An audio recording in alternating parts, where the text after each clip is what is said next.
دوستو جنت البقیع وہ جگہ ہے جہاں سے 70,000 لوگ بنا حساب کے جنت میں داخل ہوں گے۔ اس جگہ پر 10,000 صحابہ کرام مدفون ہیں۔ یہی وہ جگہ ہے جہاں حضرت حسن رضی اللہ تعالیٰ عنہ، حضرت عثمان غنی رضی اللہ تعالیٰ عنہ اور نبی کریم صلی اللہ علیہ وآلہ وسلم کی ازواج مطہرات اور آپ کے بیٹوں اور بیٹیوں کی قبریں ہیں۔ اس جگہ پر ایک ایسے صحابی کی قبر ہے جن کو دفن کرتے وقت اللہ کا عرش ہل گیا۔ اسی جگہ حضرت فاطمہ رضی اللہ تعالیٰ عنہا کی بھی قبر موجود ہے۔ دوستو جنت البقیع سے ہمارے نبی پاک صلی اللہ علیہ وآلہ وسلم کا روضہ مبارک نظر آ رہا ہے۔ وہ گنبد نظر آ رہا ہے جس کے نیچے آپ صلی اللہ علیہ وآلہ وسلم آرام فرما رہے ہیں۔ جنت البقیع کا پہلے نام جنت البقیع الغرقد تھا۔ الغرقد ایک ایسا درخت ہے جو کہ ویران جگہ پر کانٹے دار درخت ہوتا ہے، کیونکہ جنت البقیع ایک ویران جگہ تھی جہاں بے شمار جھاڑیاں اور الغرقد کے درخت پائے جاتے تھے۔ حدیث کی روح سے اسے جنت البقیع الغرقد کہا جاتا ہے، جبکہ عربی لوگ بقیع کہتے ہیں، ہم لوگ اسے جنت البقیع کہتے ہیں۔ جنت البقیع مدینہ شہر سے باہر واقع تھا، مگر اب یہ مسجد نبی صلی اللہ علیہ وآلہ وسلم کے ساتھ واقع ہے۔ پہلے یہ 100 میٹر کے درمیان تھا، مگر اب تقریباً یہ 10 ایکڑ میں پھیلا ہوا ہے۔ مسجد نبی صلی اللہ علیہ وآلہ وسلم اور جنت البقیع کے درمیان ایک ایسا محلہ تھا جسے اغواد کہتے تھے۔ ترک دور میں اسے منجمد کر کے اسے مسجد نبی صلی اللہ علیہ وآلہ وسلم میں شامل کر دیا گیا۔ اب جیسے ہی جنت البقیع میں داخل ہوں گے تو پہلی قبر جگر گوشہ رسول حضرت فاطمہ رضی اللہ تعالی عنہا کی ہے، اور ساتھ ہی حسن بن ابی طالب کی ہے، جو کہ حضرت فاطمہ رضی اللہ تعالی عنہا کے بیٹے تھے، جن کے بارے میں نبی کریم صلی اللہ علیہ وآلہ وسلم نے فرمایا، حسن میرا بیٹا ہے اور حسین علی کا بیٹا ہے۔ ان کے ساتھ ہی حضرت عباس رضی اللہ تعالی عنہ کی قبر ہے، جو کہ نبی کریم صلی اللہ علیہ وآلہ وسلم کے چچا تھے۔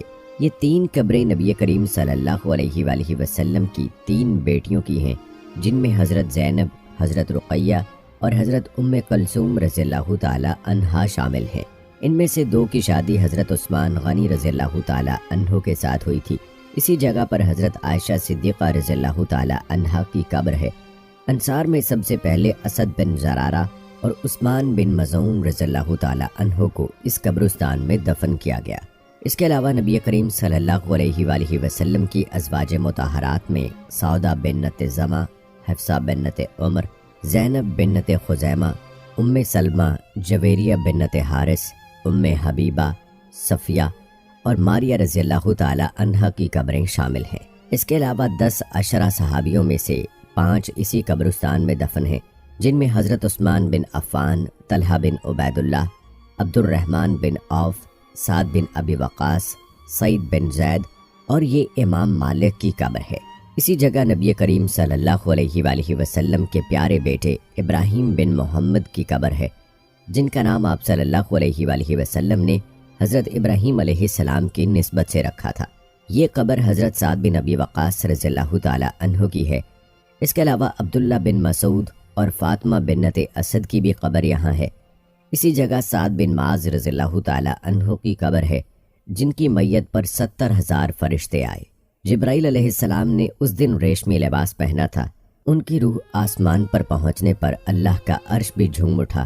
سعد بن معاذ رضی اللہ تعالی عنہ جب مسلمان ہوئے تو یہ قبیلے کے سردار تھے۔ انہوں نے اپنے قبیلے کے لوگوں کو کہا کہ جب تک آپ مسلمان نہیں ہو جاتے میرا آپ سے بات کرنا حرام ہے۔ سعد کا قبیلہ ان کی اتنی عزت کرتا تھا کہ شام ہونے سے پہلے ہی سب مسلمان ہو گئے۔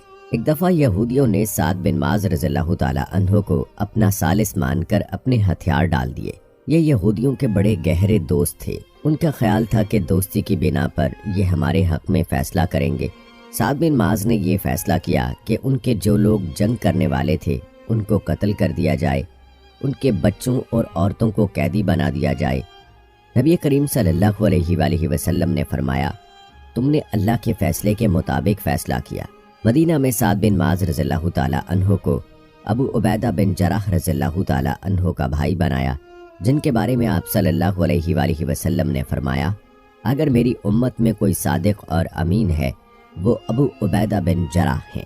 جب بدر میں آپ صلی اللہ علیہ وآلہ وسلم نے انصار کی رائے معلوم کی تو سعد بن معاذ رضی اللہ تعالی عنہ نے کہا، ہم تو آپ پر ایمان لائے، آپ کی تصدیق کی اور یہ گواہی دی کہ آپ جو کچھ لے کر آئے وہ سب حق ہے۔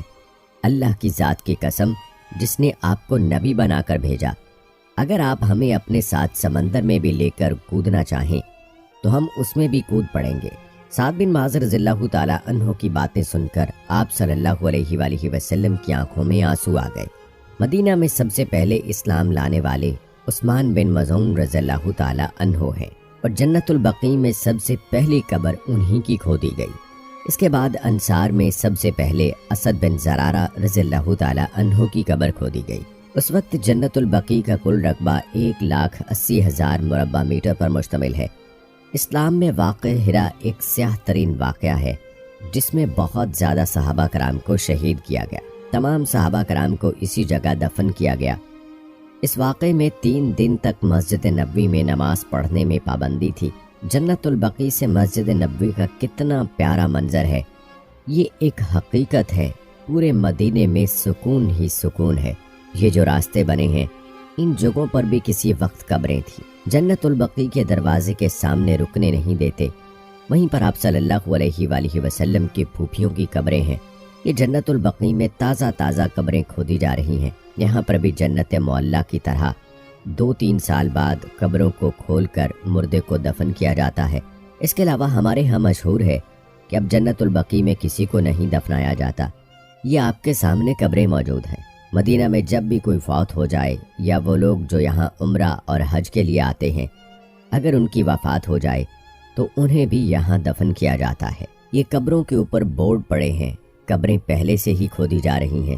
کتنا بڑا وسیع میدان ہے، نہ جانے کتنے صحابہ کتنے تابعین یہاں پر مدفون ہیں۔ اس جگہ پر دائی حلیمہ کی قبر ہے جنہوں نے آپ صلی اللہ علیہ وآلہ وسلم کی پرورش کی۔ آپ صلی اللہ علیہ وآلہ وسلم کو بنو سعد کے علاقے میں لے گئیں جہاں آپ صلی اللہ علیہ وآلہ وسلم نے اپنا بچپن گزارا۔ آپ صلی اللہ علیہ وآلہ وسلم ان کا بڑا احترام کیا کرتے تھے اور آپ صلی اللہ علیہ وآلہ وسلم نے ان کا دودھ بھی پیا تھا۔ عثمان غنی رضی اللہ تعالی عنہ کی قبر اس وقت جنت البقیع میں ہے، لیکن جب وہ شہید ہو گئے تو انہیں ان کے باغ میں دفن کیا گیا۔ جب امیر معاویہ رضی اللہ تعالی عنہ خلیفہ بنے تو انہوں نے اس باغ کو جنت البقیع میں شامل کر دیا۔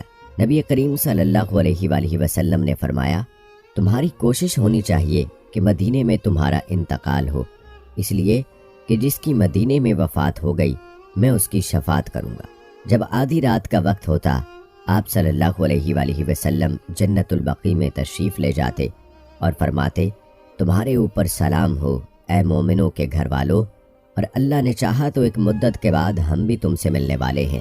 ایک اور جگہ نبی کریم صلی اللہ علیہ وآلہ وسلم نے ارشاد فرمایا، جس کی حرمین میں سے کسی بھی جگہ وفات ہو جائے تو وہ قیامت کے دن امن والا بنا کر اٹھایا جائے گا۔ ایک جگہ اور آپ صلی اللہ علیہ وآلہ وسلم نے ارشاد فرمایا، جس شخص کے لیے سب سے پہلے زمین کھولی جائے گی وہ میں ہوں گا، پھر ابو بکر، پھر عمر، اور پھر میں اہل بقیع کے پاس آؤں گا۔ 7 فقہا ابھی مدینے میں دفن ہیں، جن میں سعید بن مصعب، عروہ بن زبیر، ابو بکر بن عبد الرحمن رضی اللہ تعالی عنہ، عبید اللہ بن عبداللہ بن عتبی بن مسعود، سلیمان بن یسار وغیرہ رضی اللہ تعالی عنہ شامل ہیں۔ دعا ہے کہ اللہ تعالیٰ تمام دیکھنے اور سننے والوں کو یہاں کی زیارت نصیب فرمائے اور ہمیں بھی یہاں پر دفن ہونا نصیب فرمائے۔ آمین ثم آمین۔